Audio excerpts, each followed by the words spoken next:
உடம்புல thyroid problem எப்படி வரும்னு தெரியுமா? Hi, I am Dinesh Babu, medical lab technician, Biocare lab, Anaimalai. தைராய்டுங்கிறது நம்ம கழுத்தோட முன்பகுதியில் இருக்கிற பட்டர்ஃப்ளை மாதிரி ஒரு ஹார்மோன் சுரப்பிங்க. இதுதான் நம்ம டோட்டல் பாடியோட மெட்டபாலிசிட்டியை கட்டுப்படுத்துதுங்க. தைராய்டு என்ன வேலை செய்யுதுன்னா, நம்ம சாப்பிட்ற சாப்பாடுலேருந்து கிடைக்கக்கூடிய எனர்ஜியை கரெக்டாக மெயின்டைன் பண்ணுதா அப்படிங்கிறது வாட்ச் பண்ணுதுங்க. அதே மாதிரி இதயத்தோட துடிப்பு முதல் பாடி டெம்பரேச்சர் வர சீராக வச்சுக்கிறதுக்கு இதோட பங்கு ரொம்ப முக்கியங்க. தைராய்டு பொதுவாக வேலை செய்யாத போது 2 விதமான பிரச்சனை வருங்க. அது ஒன்று ஹைப்போதைராய்டு, 2வது ஹைப்பர் தைராய்டு.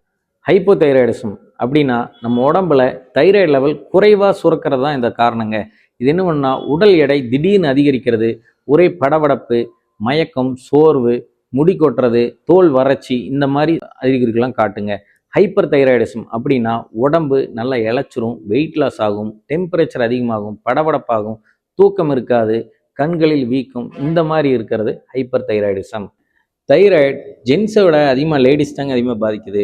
அதில் யாருன்னா ஏஜ் அட்டன் பண்ண பொண்ணுங்க, கன்சீவாக இருக்கிற பொண்ணுங்க, மாதவிடாய் நின்ற பெண்கள், இவங்களுக்கு அதிகமாக பாதிப்பு வருதுங்க. இதுக்கு என்ன தீர்வுனா, பக்கத்தில் இருக்கிற டாக்டரை கன்சல்ட் பண்ணி தைராய்டு டெஸ்ட் எடுத்து பார்க்குறப்ப தான் இதுக்கு ஒரு சொல்யூஷன் கிடைக்குங்க. இதை உணவில் எப்படி கட்டுப்படுத்தலாம்னா, அயோடின் கலந்த உப்பு, மீன் வகைகள், நடைப்பயிற்சி, கீரை வகைகள், இந்த மாதிரி எடுக்கிறப்போ இன்னும் தைராய்டை குறைக்கலாங்க. தைராய்டுங்கிறது நோய் கிடையாதுங்க, இது ஹார்மோன் குறைபாடு மட்டும்தான்.